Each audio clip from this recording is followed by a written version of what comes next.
Ei, som.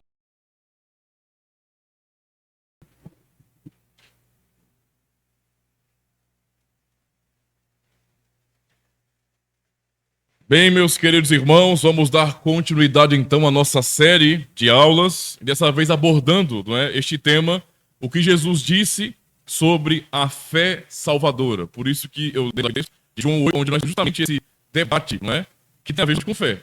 Cristo falando e aqueles que estavam vindo rejeitando suas palavras, não é? Então, tem a ver justamente com isso. Certamente há muito o que dizer sobre a fé, meus irmãos. E muitas pessoas, não é, se não todas, têm opiniões ou mesmo definições sobre a fé. Geralmente, o termo fé é entendido como acreditar em alguma coisa além do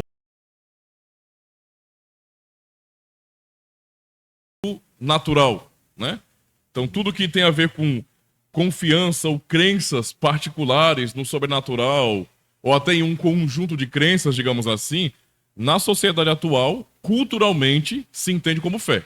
Então, qualquer pessoa, sendo cristão ou não, vai falar sobre fé e que tem fé, certo? Então, isso é bem comum. Então, para muitos, basicamente, basta acreditar em qualquer coisa, que você pode chamar aquilo de fé. No entanto, nós temos que procurar sempre uma definição bíblica do que é a fé, porque é Deus quem nos dá a fé vem de Deus, por meio da palavra. Então, a própria Escritura nos define o que é a fé, a sua natureza. Então, por exemplo, observando Hebreus 11:1, ora, a fé é o firme fundamento das coisas que se esperam e a prova das coisas que não se veem. Então, notem que a fé, que a Bíblia ensina, né, que é verdadeira, não é uma fé do nada. Note que começa dizendo que a fé é o firme fundamento. Ou seja, a fé tem um fundamento. Entende? A fé não é no nada. Nós cremos em algo que nos foi revelado. Então é o firme fundamento das coisas que se esperam. Isso tem a ver com esperança, né? E a prova, porque temos um fundamento. A prova das coisas que não se veem. E mais, não é? Há uma outra, não exatamente definição, mas uma outra abordagem da fé. A fé como conteúdo. Por exemplo, Judas, não é? O verso 3 diz assim: amados, procurando eu escrever-vos com toda a diligência acerca da salvação comum, tive por necessidade escrever-vos e exortar-vos a batalhar pela fé que uma vez foi entregue aos santos. Aqui nesse texto, Judas está abordando a fé como conteúdo. Entendeu? A fé é um dom de Deus. Nós veremos isso ao longo da aula, mas ela tem um conteúdo. E aqui ele fala sobre conteúdo. É batalhar por esta fé, para defender esta fé, para manter esta fé. Porque a fé, enquanto conteúdo, durante toda a história do cristianismo foi atacada. Né? Até quando Cristo estava pregando, o conteúdo que ele pregava, que é o conteúdo da fé, era atacado. Como lemos em João 8, por exemplo. Ele falava e aqueles que ouviam rejeitavam o que ele estava dizendo. Questionavam o que ele estava dizendo, tá? Então a fé também é conteúdo. O nosso catecismo também nos ajuda a entender um pouco mais sobre isso. Tem boas explicações a respeito da fé. No dia do Senhor 7, por exemplo, pergunta 20 e resposta diz bem assim: então todos os homens foram salvos por Cristo, exatamente como por meio de Adão todos pecaram ou pereceram? A resposta, não. Só estão salvos os que, pela verdadeira fé, foram enxertados em Cristo e aceitaram todos os seus benefícios. Pela verdadeira fé. Esse é um ponto muito importante. A pergunta 21 continua. O que é a verdadeira fé, então? Se só estão salvos aqueles que foram enxertados em Cristo por esta verdadeira fé, então o que é essa verdadeira fé? Resposta, a verdadeira fé é a convicção, então lembra de Hebreus 11, né? Que nós vemos agora há pouco. A convicção com que aceito como verdade tudo aquilo que Deus nos revelou em sua palavra. Então notem como que a fé é essa convicção, não é? Onde nós aceitamos de todo o coração como verdade tudo o que Deus revelou em sua palavra. Nós não colocamos o que está escrito em xeque. Nós cremos em tudo que está aqui. É isso que é a fé que ele está dizendo. É também a firme certeza de que Deus garantiu, não só aos outros, como também a mim, perdão de pecados, justiça eterna e salvação por pura graça e somente pelos méritos de Cristo. Então notem que a fé verdadeira, ela tem conteúdo. E a fé verdadeira, ela não crê errado. Entende? Porque veja o que está dizendo aqui, olha. É a firme certeza. Então, basicamente, eu creio que Deus salvou muitas pessoas por meio de Cristo. Mas eu não creio apenas que ele salvou muitas outras pessoas, mas que da mesma forma salvou a mim. Salvou a mim, tá? Ou seja, ele me deu perdão dos pecados, justiça eterna e salvação por pura graça somente pelos méritos de Cristo. Notem que a verdadeira fé, então, nos dá consciência de como nós somos salvos. Não é? A verdadeira fé nunca nos induz ao erro, no sentido de saber como somos salvos. Se alguém fala, eu creio, mas o que essa pessoa chama de fé, na verdade, é um desvio do que Deus ensina a respeito da salvação, então aquilo não é fé verdadeira. É claro que você não vai julgar um indivíduo que de repente falou, mas eu não sou reformado. Ser reformado não salva, né? Quem salva é Cristo. Então, não é porque somos reformados que isso nos garante de sermos salvos. E não é porque uma pessoa cristã não é reformada que ela não é salva por causa disso. A questão não é essa. Cristo é quem salva. Entende? Às vezes as pessoas podem até ter aprendido errado, digamos assim. Mas no coração delas, a convicção delas, de fato, é correta. Elas talvez não aprenderam a formular corretamente a fé. E com isso a gente resolve ensinando, né? Por isso a gente tem catequese. Quando as pessoas chegam aqui na igreja, eu não vou dizer que as pessoas que estão chegando na igreja, são membros hoje, são incrédulas. A pessoa chegou hoje, veio de uma outra denominação. Então não é um crente. E agora a pessoa vai se converter. Não. Não é assim que nós temos que ver. Pode ser que seja assim. Pode ser que seja um indivíduo não crente. E naquele momento se converta ouvindo a palavra de Deus. Mas nós não podemos ver as pessoas que vêm de outras igrejas como se elas fossem incrédulas nesse sentido. Não é? Pode acontecer que seja assim e também não. Então muitas vezes as pessoas chegam aqui e tudo que elas têm é um ensino na cabeça delas, na mente delas, errado sobre como Deus nos salva. Mas quando elas ouvem um evangelho puro, tudo faz sentido. Entendeu? Eu digo isso por quê? Porque eu fui criado em um lar católico romano. E depois, quando eu tinha os meus 18 anos, comecei a frequentar uma igreja evangélica. Certo? E aprendi muita coisa errada. Muita coisa errada. Mas muita heresia eu acreditava. Só que eu vou dizer que naquele tempo eu não era crente de verdade? Não. Eu sei da fé que eu tinha. Não mudou, é a mesma fé que eu tenho hoje.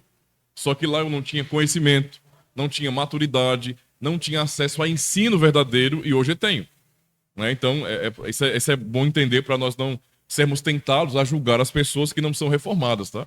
A pessoa pode não ser crente, mas eu não sei. Ela pode ser crente verdadeira.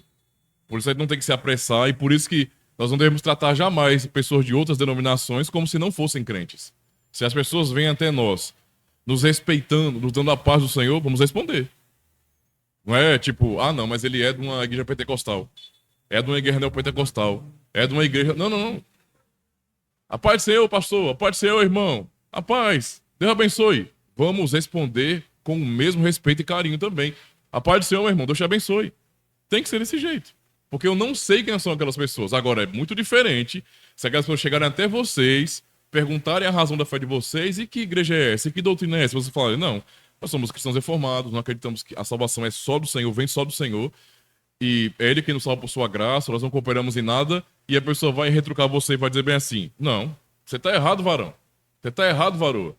O homem coopera com a sua salvação. Aí você está tendo uma confirmação da boca da pessoa, não é? Que pode, e eu não posso afirmar isso ainda, mas pode denunciar que aquele indivíduo não crê de verdade. Porque se ele tem fé verdadeira, como ele pode estar tão distante do evangelho ao ponto de dizer bem assim, eu confio no meu próprio esforço para garantir minha salvação. Isso não é fé, gente. Isso é outra coisa, tá? Isso é paganismo puro.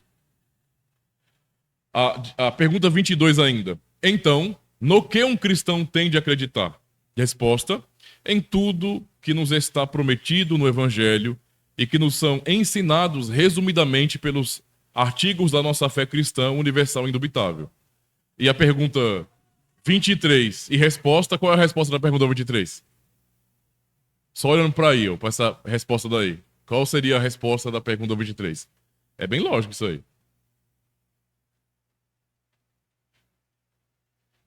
Em tudo o que nos está prometido no Evangelho e que o que nos são ensinados resumidamente pelos artigos da nossa fé cristã universal e indubitável. Esse resumo nós geralmente usamos no culto noturno. O credo apostólico. É a resposta da pergunta 23. O credo apostólico. Esses são os artigos, né? Então, um cristão verdadeiro crê como está no credo apostólico. Ele formula do mesmo jeito que nós. Porque o que está ali são artigos teológicos, na verdade, mas que expressam o que nós vemos na Escritura.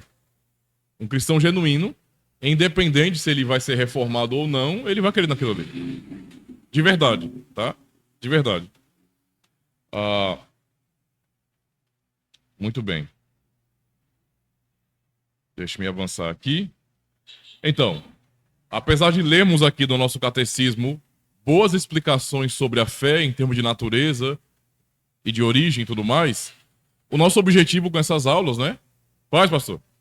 Com essas aulas é justamente irmos direto ao texto bíblico para sabermos o que Jesus nos ensina sobre isso, sobre o assunto da fé salvadora.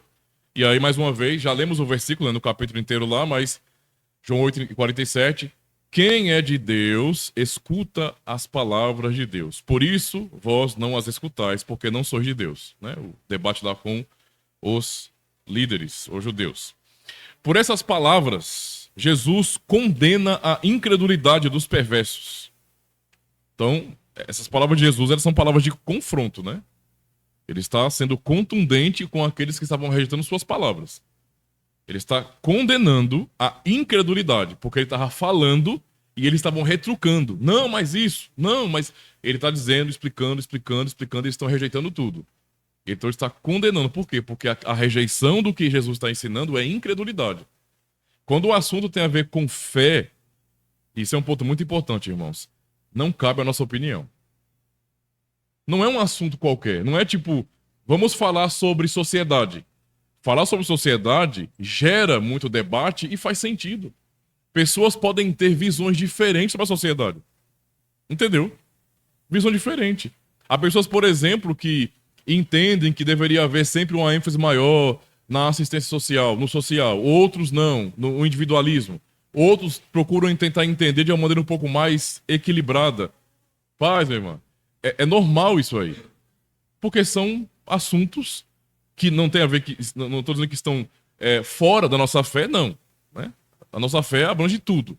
Mas são assuntos que são cabíveis para um debate. Nós podemos divergir em relação a gosto, em relação a um monte de coisa. Né?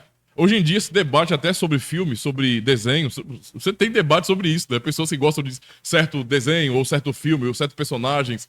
E debate sobre isso é normal. E assunto de filosofia e tudo mais, isso é comum. Mas quando o assunto tem a ver com fé, não existe isso de, eu tenho uma opinião diferente. Não, porque a fé, o conteúdo da fé, não nos é apresentada como uma filosofia para que nós venhamos avaliar. É nos apresentada como a revelação de Deus. É a verdade absoluta, é o que o próprio Deus está dizendo a nós. Então isso não pode ser investigado por nós no sentido de ser julgado. Nós temos que receber. Por isso Jesus condena a rejeição dos fariseus ali, dos líderes, daqueles judeus, como incredulidade. Tá? O problema deles não era que eles não ouviam as palavras de Jesus com os seus ouvidos, mas que não as ouviam com os ouvidos da fé salvadora. Ou seja, eles ouviam tudo o que Jesus dizia, mas eles não recebiam aquilo como verdade no coração deles. Entendeu? Inclusive, esse é um problema que pode acontecer no contexto atual. E geralmente acontece. Uma pessoa ela pode ser religiosa, o que não é uma novidade, todo mundo é religioso. Né? Só que pessoas elas manifestam religiões formais ou não. Mas todo mundo é religioso. A diferença somente é a formalidade ou não disso. Mas mesmo sendo um religioso formal, a pessoa pode ouvir tudo e, a algum nível, estar convencido filosoficamente daquilo, mas não crer de verdade. Então é até possível que sejamos reformados, porque nós entendemos que o sistema de doutrina ou explicação bíblica, né, reformada, ele é mais fiel, é lógico, você consegue entender tudo direitinho. profundo, mas ainda assim eu gosto do status de ser reformado, mas no meu coração, eu não aceito aquilo. Eu não recebo como verdade. É interessante, eu estou no contexto, então meio que eu acho legal, é inteligente, é agradável ouvir aquilo. Eu entendo como sendo algo intelectual e até mesmo uma boa filosofia, mas eu não creio no meu coração como verdade. Isso faz toda a diferença. Tá? Faz toda a diferença. Então, esse era o problema daqueles judeus. Eles ouviam, mas eles não recebiam no coração deles como verdade. Eles viam como uma opinião de Cristo, como uma fala isolada dele. Né? Então, este é um problema. Jesus diz mais ainda, no verso 44, o verso anterior, o verso antes, no caso, ele fala assim: vós tendes por pai ao diabo, né? E quereis satisfazer os desejos de vosso pai. Ele foi homicida desde o princípio e não se firmou na verdade, porque não há verdade nele. Quando ele profere mentira, fala do que lhe é próprio, porque é mentiroso e pai da mentira. Então, basicamente, ele está chamando aqueles que estavam rejeitando as palavras dele de filhos do diabo. Vocês estão dizendo que são filhos de Deus, mas vocês estão rejeitando a palavra de Deus. Então vocês não são filhos de Deus, vocês são filhos do diabo. Quem rejeita a verdade, quem abraça a mentira, não tem neutralidade nisso. Ou você está com a verdade, ou você está com a mentira. Não tem um meio termo, não tem em cima do muro. Se você rejeita a palavra de Cristo, a palavra de Deus, você rejeita então a Deus e você está do lado do diabo. Não tem negócio de... não, mas é porque eu não assumi lado de ninguém. Isso é a sua cabeça. Mas na verdade você está em oposição a Deus. E quem está oficialmente em oposição a Deus é o diabo. Todo incrédulo está do lado do diabo. Entendeu? Até para vocês entenderem isso. Não é assim, ó. O cristão, o incrédulo, o oposto, né, o inimigo de Deus, e o ateu está no muro. Não existe. Ou você está com Cristo, ou você está contra ele. Não tem meio termo. Tá? É assim que Jesus trata aqui, né? Essa, então, meus irmãos, é a condição caída e natural de todos os homens. É a situação. Por que é importante observar isso que ele está dizendo? Vós tendes por pai ao diabo. Como brasileiros, estamos acostumados, se temos contatos com outras pessoas que não são evangélicas, por exemplo, com aquele entendimento popular de que todos são filhos de Deus. Olha o que Jesus está dizendo aí. O que o Filho de Deus está dizendo? Que todos são filhos de Deus? Não. Entendeu? Nesse mesmo evangelho, no capítulo 1, nós aprendemos como é que alguém se torna filho de Deus. Crendo em Jesus Cristo. Você só pode ser filho de Deus ou receber o poder de ser feito filho de Deus por meio do Filho de Jesus Cristo. Tem que crer nele. Se não crê em Jesus Cristo, é um filho do diabo. Esse é o mundo. Tá? Esse é o mundo. O homem nasce incrédulo, filho, não é, da mentira e do pecado. Ele não é de Deus por natureza. O ser humano não é de Deus por natureza. Podemos lembrar também aqui de Efésios 2, 1 a 3, quando Paulo fala assim: e vos vivificou estando vós mortos em ofensas e pecados, em que noutro tempo andastes, segundo o curso deste mundo, ou seja, segundo o mesmo caminho dos demais. Ele está falando aos cristãos de Éfeso quem eles eram, quem nós somos, ou quem nós éramos antes de Cristo. Nós andávamos como qualquer outro perdido. Entendeu? Como qualquer filho do diabo. Nós andávamos. Então, em que no outro tempo andaste segundo o curso deste mundo, segundo o príncipe das potestades do ar. Segundo o diabo, segundo a vontade do diabo. Do espírito que agora opera nos filhos da desobediência. Ele vai dizer, entre os quais todos nós também antes andávamos, nos desejos da nossa carne, fazendo a vontade da carne e dos pensamentos. E éramos, por natureza, filhos da ira. Não filhos de Deus. Filhos da ira. Né? Ser de Deus, então, significa ser nascido de novo da sua graça. Aqueles que são nascidos de novo estão agora aptos a ouvir a sua palavra. Aqueles que ouvem a palavra de Deus, a ouvem de verdade, recebendo no coração, né, ou seja, fé, porque são de Deus. Porque são de Deus, não é? Porque se não fossem, não ouviriam. Esse ato espiritual da fé, pelo qual um homem ouve a palavra de Deus e crê, é fruto da graça do Senhor. Sem ele, o homem não pode crer. Então, você deve se perguntar isso, né? Por que eu creio? E a resposta que nós temos da palavra de Deus é porque nós somos de Deus. Porque nascemos de novo. Ou seja, se você crê por uma razão.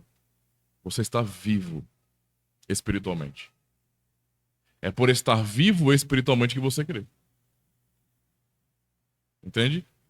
Quem está espiritualmente morto não crê na palavra de Deus.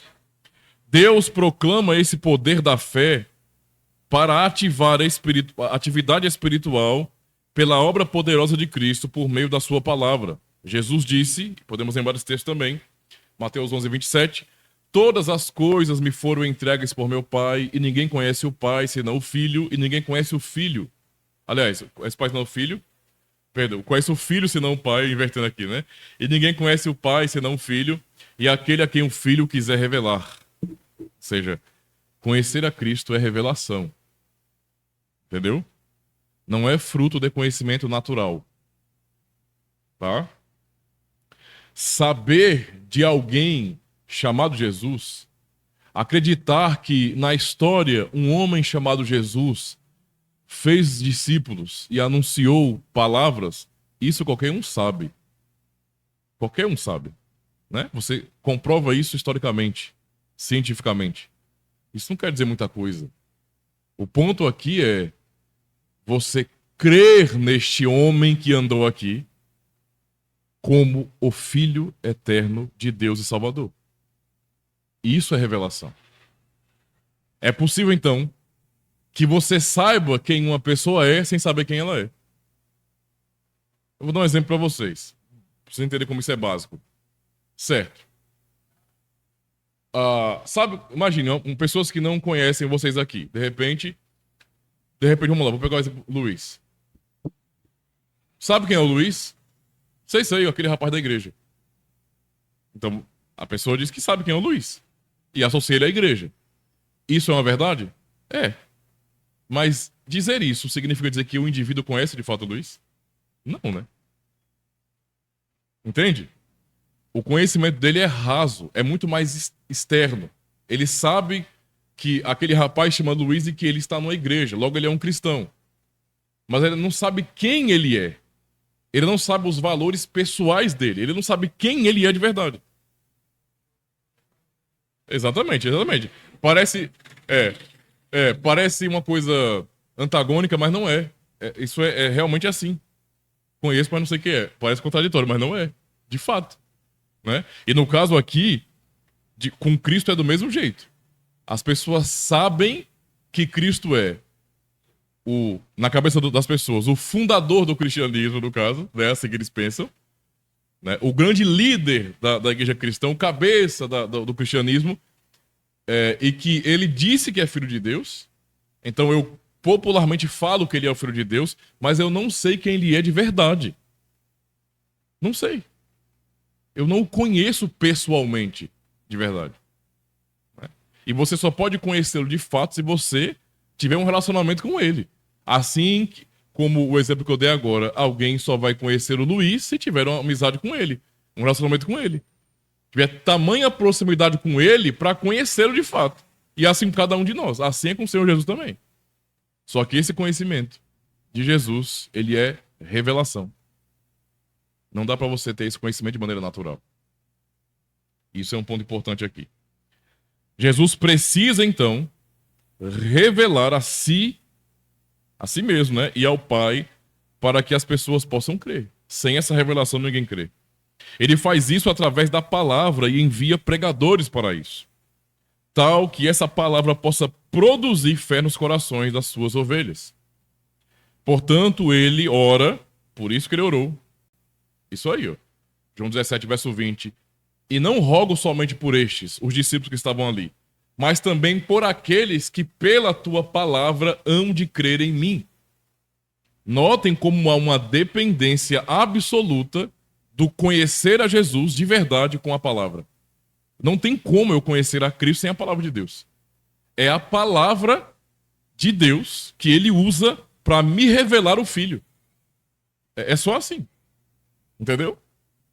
Então, isso é importante para nos firmar na fé que tem um conteúdo, que é uma coisa objetiva e não uma maluquice qualquer, para que nós também nos protejamos das loucuras que as pessoas contam hoje. Gente, eu tenho uma fé tão grande em Jesus, mas, claro, né? Eu posso pressupor então que você é alguém que realmente conheceu a Cristo por meio da palavra dele. Não, não. É porque um certo dia eu estava numa estrada, né? Estava dirigindo e eu vi um homem no horizonte e pelo que eu estava vendo, tentei fixar meus olhos, focar meus olhos ali, a minha visão era Jesus. E ele falou comigo, não é? E apareceu para mim depois de uma outra situação, tá cheio de pessoas dizendo esse tipo de coisa, tá? Eu falo isso aí, eu sei que é até cômico, na verdade, né? É uma experiência. E tem muita gente que tá dizendo isso, tá? Tem muitos testemunhos missionários que é coisa fabricada para impressionar crente. Entendeu? Você cria uma historinha fantástica porque você tem um público que gosta de historinha fantástica. É igual aqueles vídeos que você tem canais no YouTube que são focados em tipo de vídeo de terror, né? Eles fazem tipo vídeos em floresta escura, à noite, em casa velha abandonada. Tudo aquilo ali é fake, né? Tudo ali é montagem, esse tipo de coisa. Mas por que eles fazem aquilo? E deixam aquele clima bem pesado mesmo? Porque existe um público gigantesco que consome aquilo ali, né? Eu tava assistindo um vídeo desse hoje à tarde. Assim, tem um público enorme que assiste esse tipo de vídeo e se impressiona. Então as pessoas sabem que aquilo ali é montagem, é fake, mas é só pela emoção. O suspense, entende? É entretenimento. Tem gente que também é vidrado nessas historinhas fantásticas de que eu tava andando numa floresta e vi Jesus. Entende? Para muitas dessas pessoas que se dizem cristãs, quando você fala em Bíblia, não, parece na sala do professor Girafales, quando ele falou, vamos voltar aqui para a aritmética, depois daquela aula maravilhosa do seu Madruga. Não. Ou seja, para eles, Bíblia é chato. Mas falar que você viu alguma coisa extraordinária no mato, coisa mais maravilhosa do mundo, né? Foi o quê, irmão? Foi lobisomem? Não, pô, eu vi anjo. Eu vi anjo. Tá certo, né? Você tá dizendo. É complicado, né, irmãos? O ponto aqui é Jesus está dizendo, né? De maneira muito clara que ele estava orando não só pelos discípulos que estavam com ele, a própria palavra encarnada, mas por aqueles que ainda, ou seja, futuro, creriam nele por meio da palavra. É por meio da palavra que conhecemos a Jesus e cremos nele. Precisa disso, né? Foi assim que o Senhor Deus ordenou.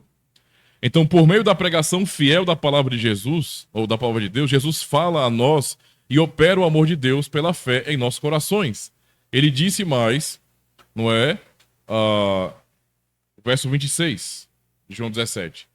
E eu lhes fiz conhecer o teu nome, e lhe o farei conhecer mais, para que o amor com que me tens amado esteja neles e eu neles esteja. Então, Jesus nos faz conhecer mais a Deus, por meio da palavra. Essa fé pela qual um homem é salvo, então, é assim uma obra da graça somente. Então, você vê, né? Conhecer a Cristo é uma obra da graça. Nunca atribuam a vocês mesmos o conhecer a Jesus. Conheço a Cristo. Eu sei quem ele é de verdade. Por isso eu creio nele. Atribuam tudo isso à obra da graça de Deus. Você só conhece a Cristo porque ele quis que você conhecesse a ele. Só conhece Deus quem Deus se revela. A quem Deus se revela. Se essa revelação não dá. Lembra de Mateus capítulo 16, a partir do verso 18, quando Jesus está conversando com os discípulos ali, perguntando: quem dizem os homens ser o filho do homem? Estão dizendo o que de mim? Uns dizem que o senhor é João Batista, que voltou aí, alguns profetas. Mas vós, quem dizeis que eu sou? E Pedro, né? Simão Pedro, no caso. Tu és o Cristo, o Filho do Deus vivo. E Cristo responde: muito bem, Simão Barjonas. Não o estado depois da Bahia. A cidade na rota da Bahia para cá. Não, né? Muito bem, Simão Barjonas, porque não foi carne e sangue que tu revelaram, mas meu Pai que está nos céus. Entendeu? Ou seja, Deus revelou quem Cristo é para os apóstolos. Eles só sabiam de Jesus quem ele era por causa disso. E é uma coisa até óbvia se você for analisar. Analisa. Havia uma multidão que seguia Jesus por conta de ver milagres. E quem não seguiria, né? Para pensar. Aparece um homem, do nada, ele começa a pregar primeiro. Ele prega, ele tem autoridade na fala, ele cala todos os religiosos que estão ao redor. Isso já impressiona, não é verdade? Imagine que alguém chegue e cale com argumentos todos os religiosos. Todos os líderes religiosos, estou dizendo. Isso já impressiona. Você fica, uau, que conhecimento, que autoridade, que sabedoria. Só que mais, tem um monte de gente com fome. 5 mil, para ficar mais claro. Mais de 5 mil. Traga aí alguns peixinhos e alguns pães. Pronto, pode entregar para todo mundo. E todo mundo come até sobrar nos cestos. Quem não vai seguir um homem desse jeito? Né? Quem não vai seguir alguém que falou para um morto levantar e ele não levantou? Quem não vai seguir um homem que as pessoas conheciam um cego de nascença e falou, enxerga, olha, enxerga? Quem não vai seguir um homem que levantou o aleijado? Que todo mundo sabia que era desde sempre. Então, veja, isso pode impressionar. Mas quando ele falou sobre a palavra, sobre o compromisso, a galera foi toda embora. Entende? As pessoas se impressionam, mas elas não conhecem a Cristo de verdade. Tá? Não conhecem. Somente pela palavra é que nós conhecemos ao Senhor Jesus e recebemos uma fé verdadeira nele. O amor de Deus, então, é derramado no coração destes que têm fé verdadeira. Tá? Cristo em si, pela sua palavra e Espírito, vem para habitar em nosso coração. Fé, então, é um laço espiritual que nos une a Cristo. A fé nos liga ao Senhor Jesus. A fé, entre aspas, nos amarra ao Senhor Jesus. É como ele fala aqui, né? Esse laço espiritual que nos une ao Senhor. Esta é a obra do Espírito Santo. É um conhecimento salvífico e uma confiança em Cristo. Conhecer a Cristo de verdade pela fé é vê-lo como Salvador, ver como ele é, quem ele é. Entende? O que crê em Jesus Cristo, ele nunca vai olhar para Cristo, ou seja, ler sobre ele na Bíblia, pensar nele ou falar sobre ele como se ele fosse um qualquer. As pessoas que não têm fé em Cristo falam dele como um personagem. Só um personagem. É assim que ele é abordado na academia, é assim que ele é abordado por muitas pessoas, por Hollywood, pela mídia. As pessoas falam de Jesus o tempo todo e não tem como não falar nele, né? Estamos no Ocidente. O Ocidente foi formado, basicamente, pavimentado por cristãos. Então é claro que essa cultura se espalhou. Por isso é tão comum o nome de Jesus ser conhecido. No entanto, você pensar em que todos sabem quem Jesus é porque o cristianismo é a maior religião do mundo. Ok, mas a questão não é essa. Você pode saber e vê-lo como um personagem histórico.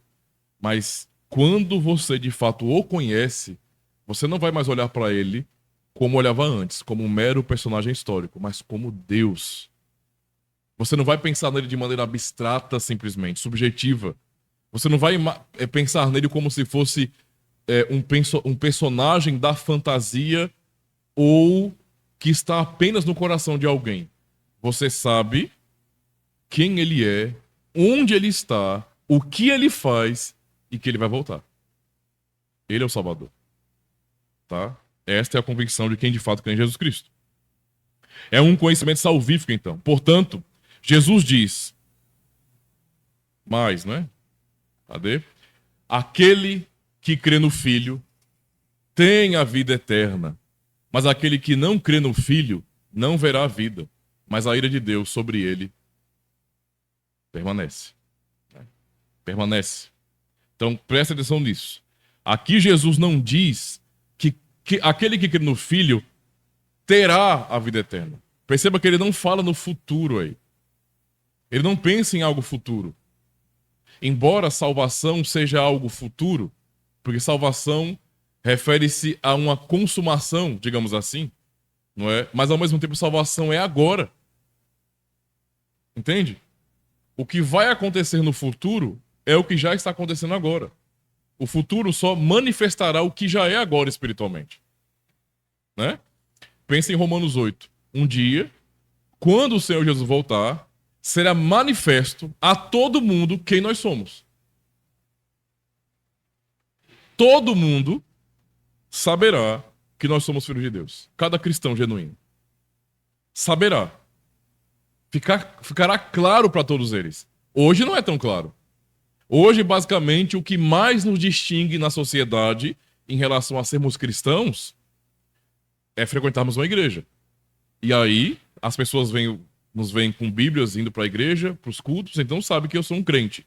Mas não é um julgamento absoluto, porque elas me veem indo. Isso não garante que eu sou de fato, né?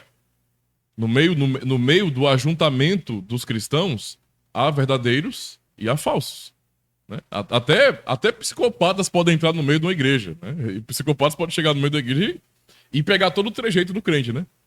Ele fala como crente, ele conhece Bíblia, ele até prega, né? Ele é amável com os irmãos.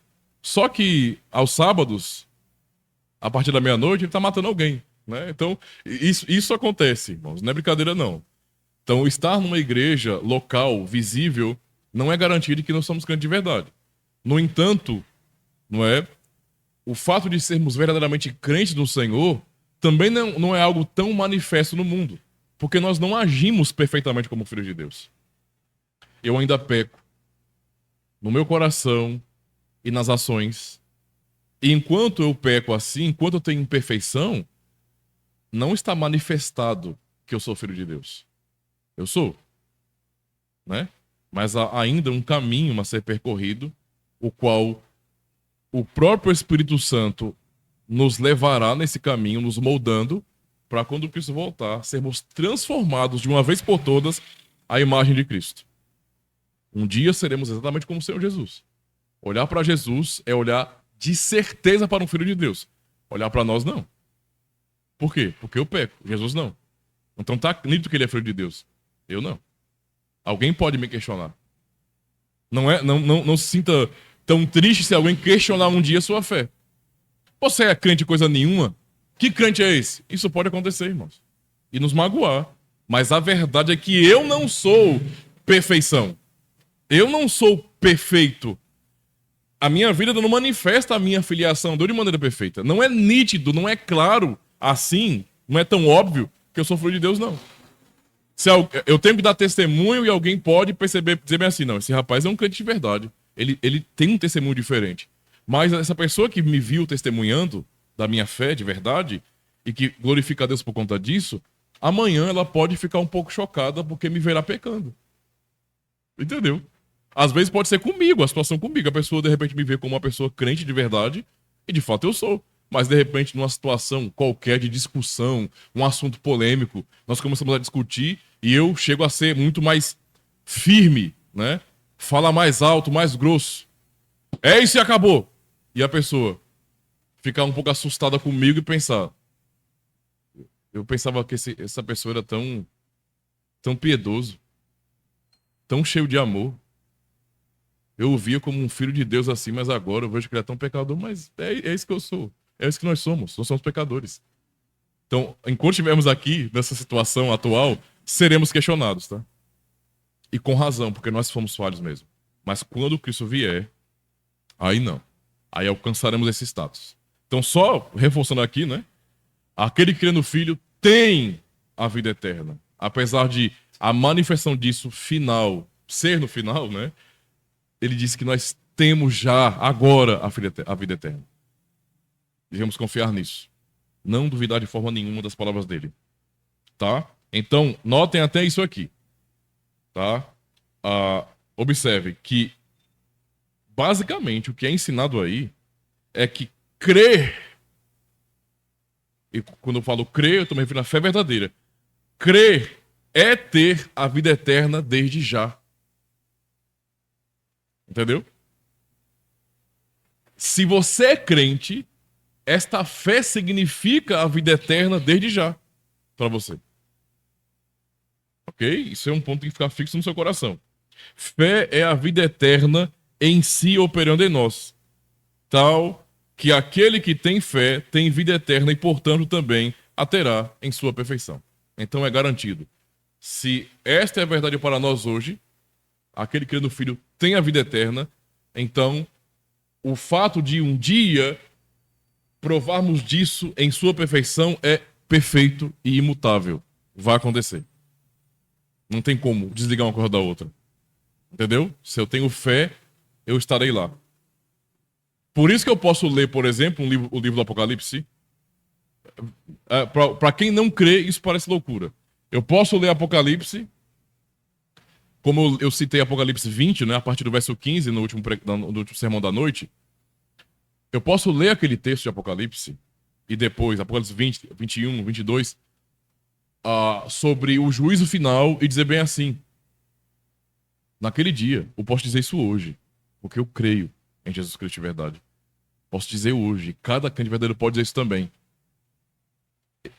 Eu estou nesse texto aqui. O dia do juízo final que está registrado, naquele dia, eu serei um daqueles citados no livro da vida. Nossa, como você é arrogante. Não, isso não é arrogância, isso é fé.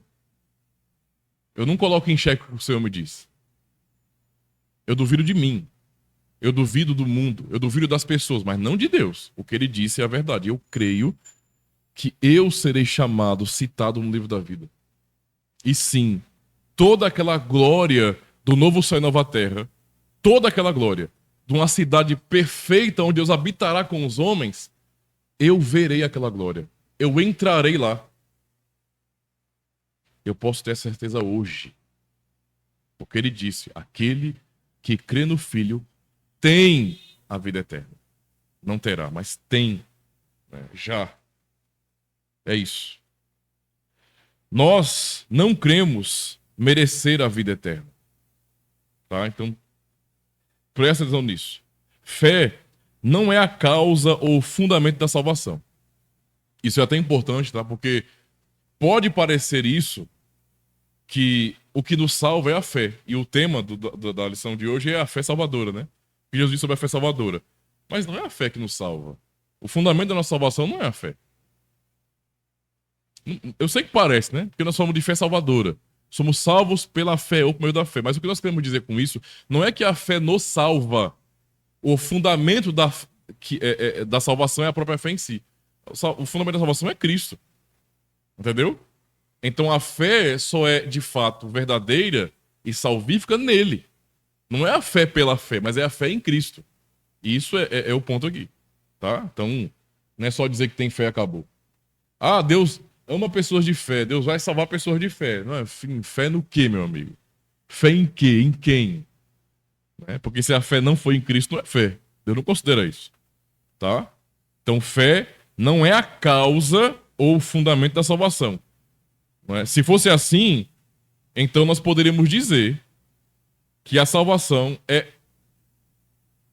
realizada por uma obra de fé nossa, ou alcançada por isso. Como se a fé, quem diz que a fé é a própria salvação, ou é salvo pela própria fé, e diz crer, está tratando a fé como se fosse uma obra de fé. Então eu sou salvo por uma obra de fé. Não. Não tem nada a ver uma coisa com a outra. Quem nos salva é Cristo, e isso é pura graça. Tá? Então, mas a fé é apenas o meio pelo qual é a mão vazia, é o através do quê? Não é aquilo que nos salva. Cristo nos salva. Fé, então, meus irmãos, que é essa mão vazia para abraçarmos a Cristo, para recebermos a justificação, a justiça de Cristo, ela é uma dádiva de Deus. Ela é uma obra da graça somente. E o meio pelo qual a salvação é nos concedida. É simplesmente isso. É dito que cremos como resultado dessa graça e dom de Deus. Então o fato de crermos é resultado, é fruto direto da graça de Deus. É por causa da graça que cremos. Sem a graça não creríamos. Então, minha pergunta é: você tem esse dom da fé neste Cristo? Essa fé pelo qual você é salvo é obra sua ou é dom de Deus? É claro que nós sabemos a resposta, mas é importante fazer a pergunta porque nem todos pensam assim. Então, por exemplo, dia do Senhor 25... Eita, voltando ao catecismo aqui. Pergunta 65. Visto que somente a fé é o que nos torna participantes de Cristo e de todos os seus benefícios, de onde vem essa fé? Então, no dia do Senhor 7, aprendemos a natureza da fé, a convicção e etc. E já foi citado que aquela fé é operada pelo Espírito Santo. Mas aqui isso é repetido e é tornado claro para nós. Essa fé vem do Espírito Santo, que a opera em nossos corações pela pregação do Evangelho e a fortalece pelo uso dos sacramentos. Inclusive, não somente aqui no catecismo, mas aqueles que fizeram sua pública profissão de fé, você fez sua pública profissão de fé, não foi? Você lembra de alguma pergunta relacionada à fé diretamente? Pronto, vamos lembrar agora.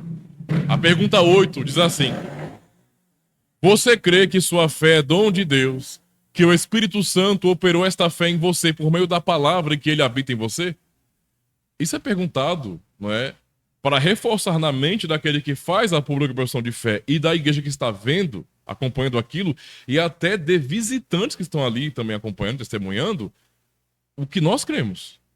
Que a fé que nós temos e professamos naquele momento, ela não vem de nós mesmos. Ela não é uma capacidade nossa, mas ela é dom de Deus. E quem operou essa fé no meu coração foi o Espírito Santo. Foi Deus quem fez isso em mim.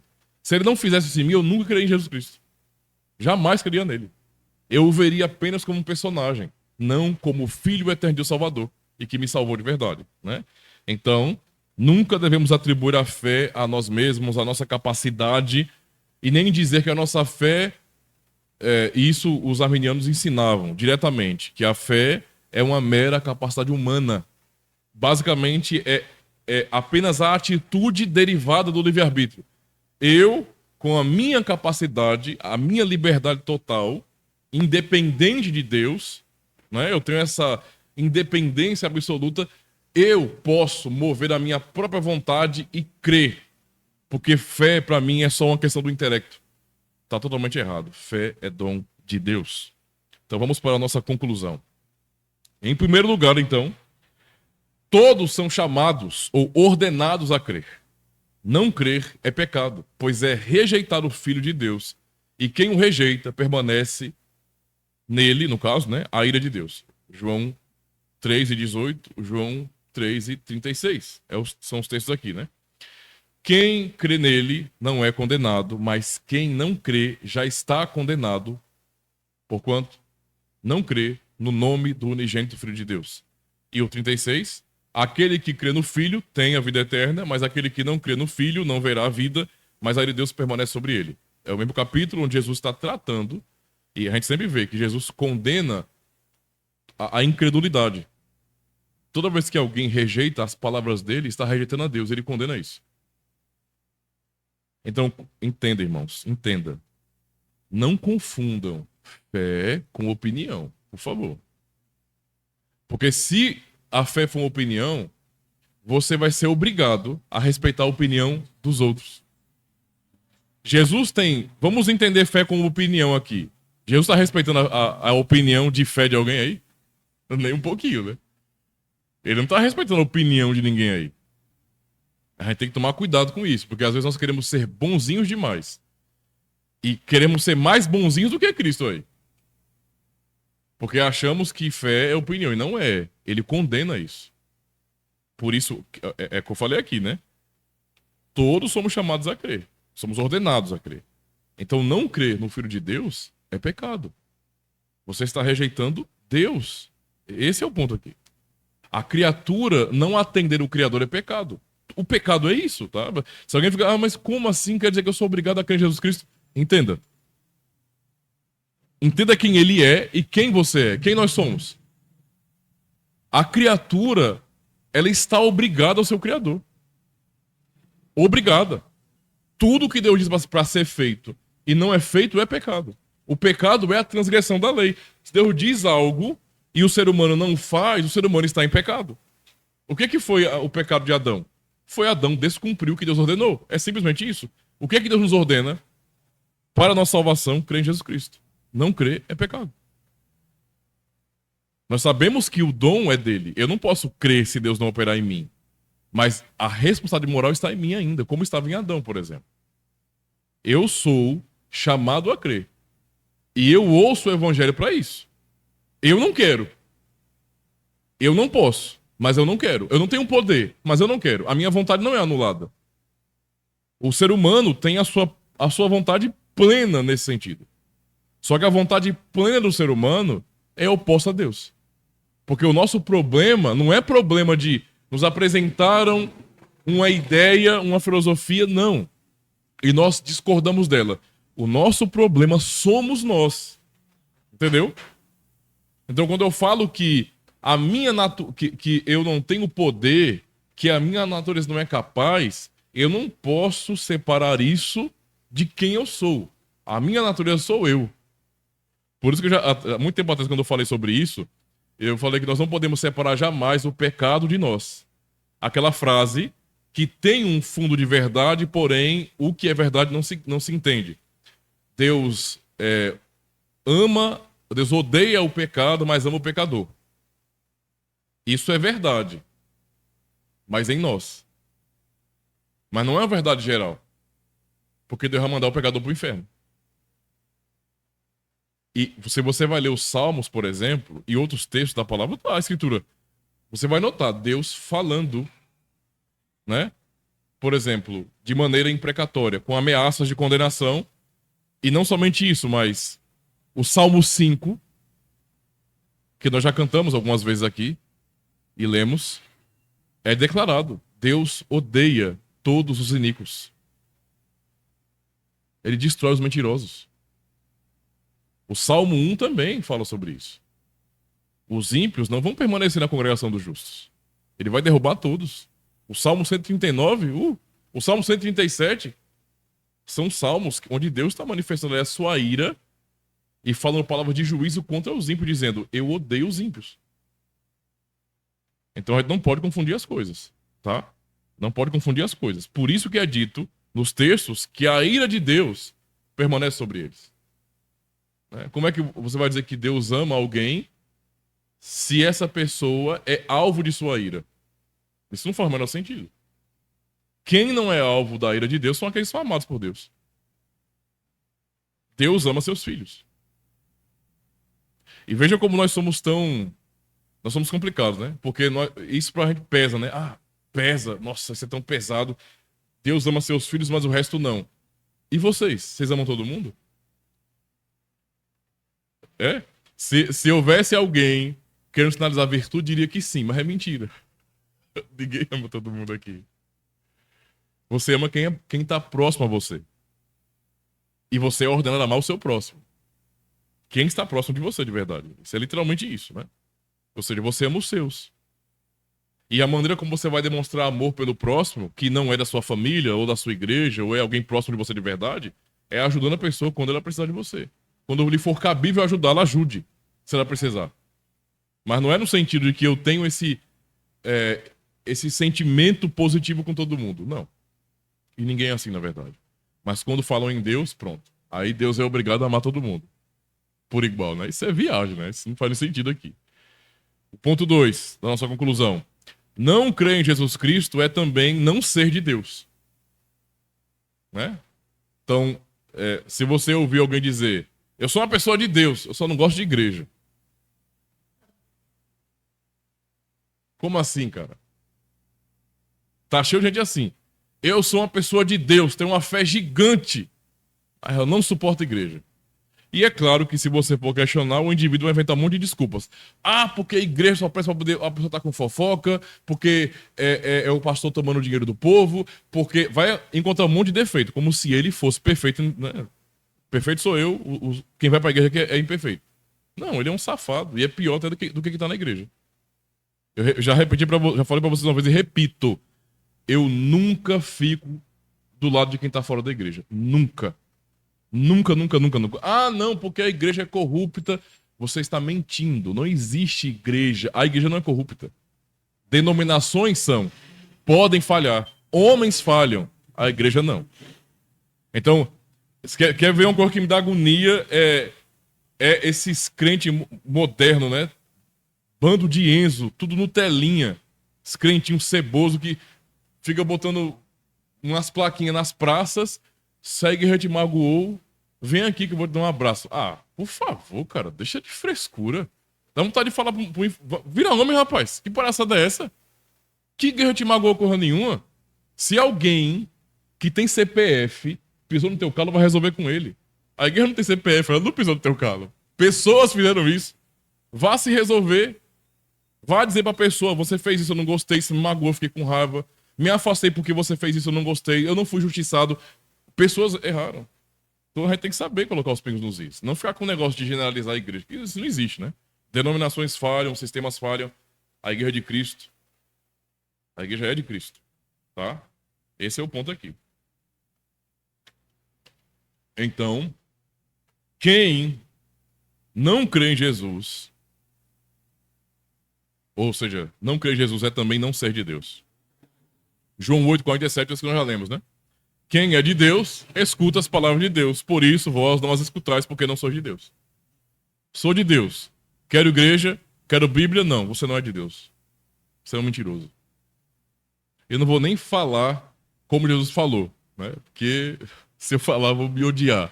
Não vou chamar ninguém de filho do diabo, não, senão eu vou levar pedrada, né? Aí veja. 3. Não crer em Jesus Cristo é também ser um filho do diabo, que é a conclusão lógica do texto que nós já lemos aí, né? Tá aí, eu não vou nem ler de novo, que nós já lemos lá.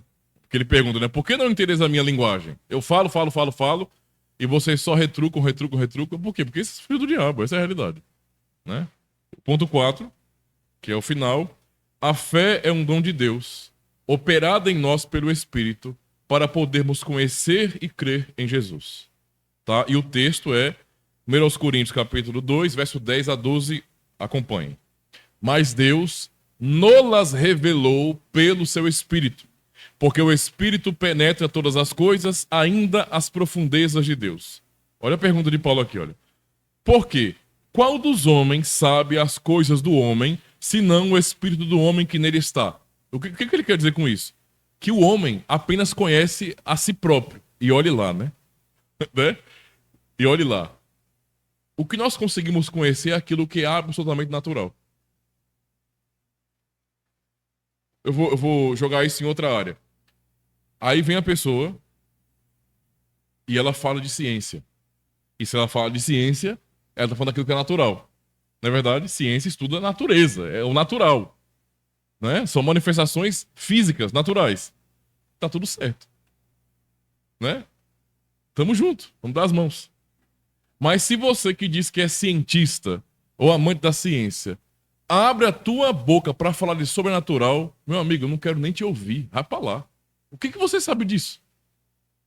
Por acaso a ciência que nós seres humanos desenvolvemos nos dá ferramentas para poder entender o que está além do natural? É? Tá doido, menino?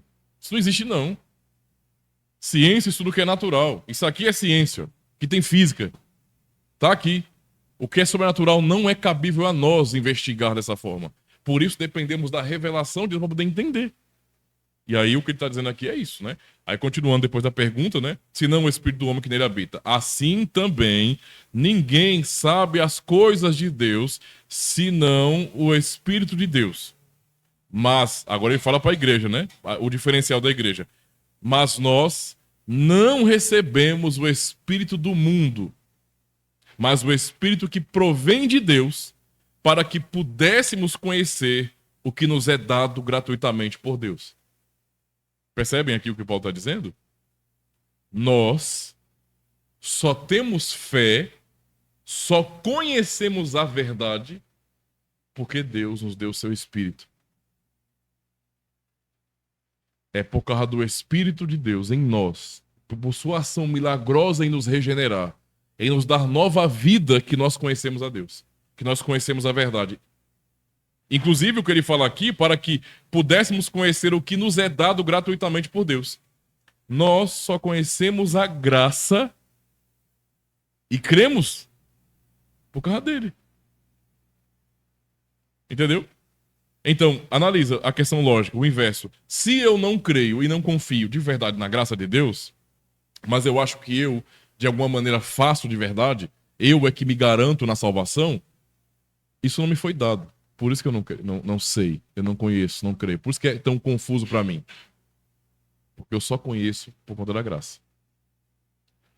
Então, pastor, eu creio nas doutrinas da graça de todo o meu coração. Amém, irmão? Você só crê porque Deus te deu o Espírito Santo para você crer nisso. Essa é a razão. Amém, meus irmãos? Terminamos por aqui. Vamos orar então. E em seguida vamos cantar os solos da reforma, né? Oremos.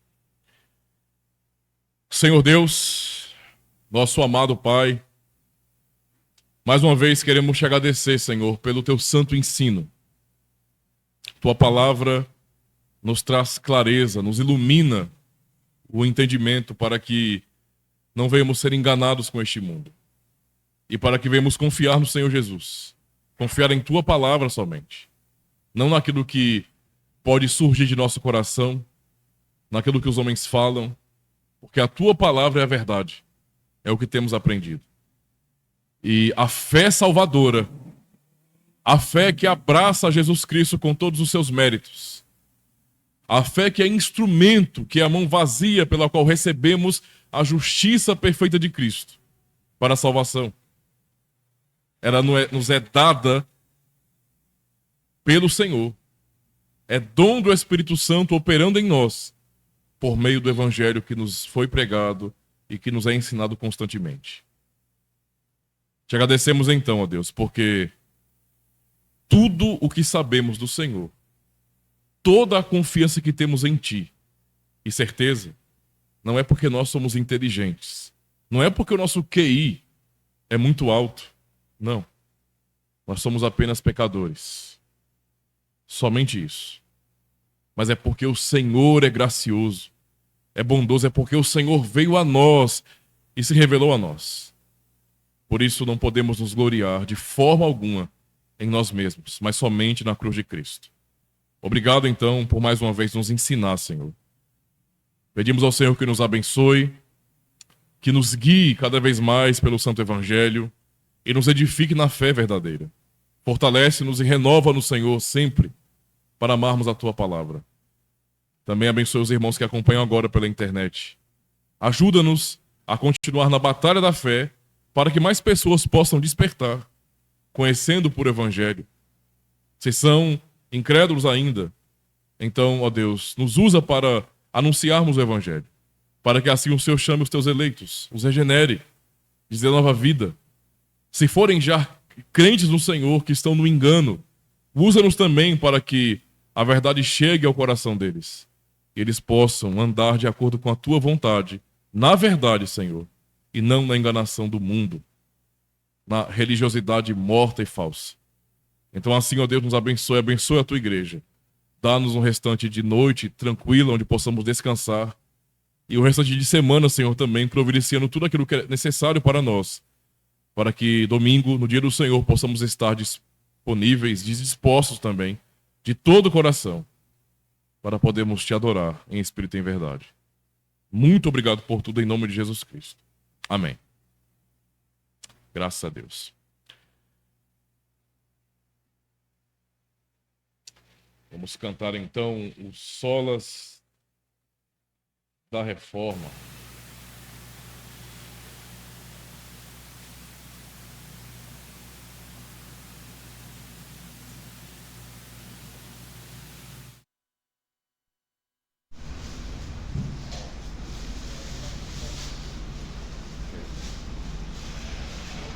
Se você chegou até aqui e gostou desse vídeo, então aproveita e se inscreve no canal. Aproveita também e já deixa o seu joinha, porque isso ajuda bastante o canal. E deixa o seu feedback, faz um comentário aí, tá bom? Isso é muito importante, porque mostra engajamento aqui no canal também. E é claro, compartilha o link desse vídeo com todo mundo que você conhece, nas suas redes sociais, grupos de WhatsApp, de Telegram, ajuda o canal aí. E se você quiser cooperar, para que o canal avance em termos de literatura, então está aqui o Pix. Fique à vontade. Aproveita e assista mais um vídeo.